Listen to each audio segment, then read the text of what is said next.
Well, good morning. This is day 8 of our Lenten reflections coming from Bromley Common Church, and we're continuing our theme of journeys. This morning I'm walking in the church garden and I'm thinking about Joshua, the successor to Moses.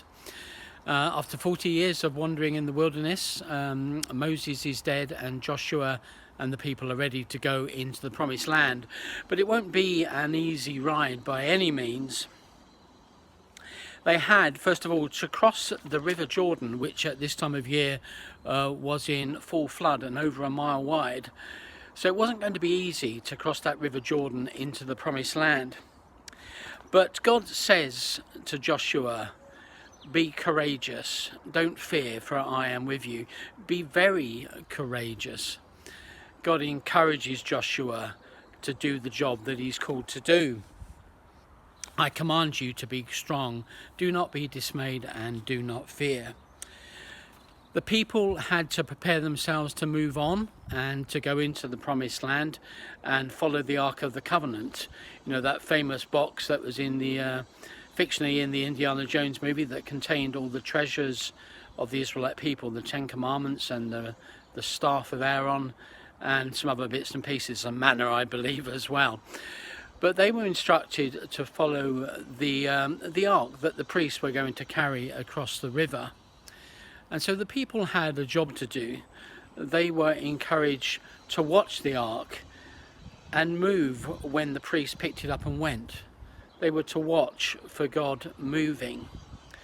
And then they were to follow him, to follow the ark wherever it went, to follow God wherever he went.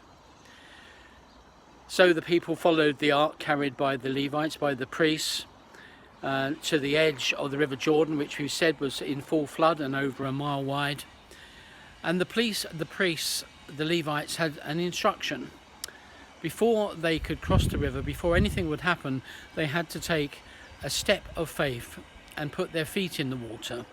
And at which point the waters would part and the people would be able to cross over the Jordan on dry land. They were to expect a miracle because God had a plan for his people.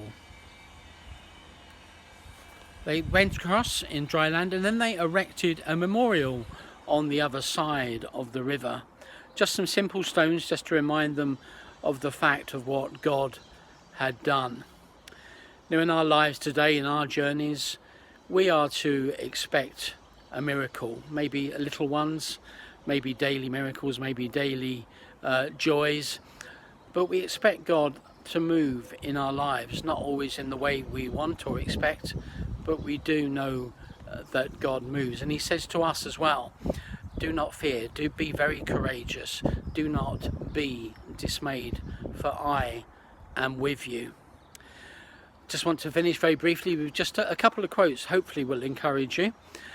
Corrie ten Boom says, never be afraid to trust an unknown future to a known God.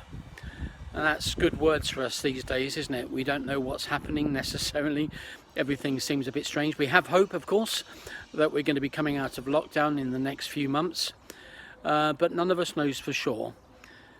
But we are encouraged to trust an unknown future to a known God. And also, somebody else said, we don't know what the future holds, but we know who holds the future.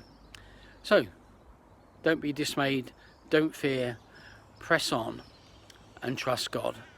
And bless you, and we'll be with you again tomorrow. Have a good day. Bye.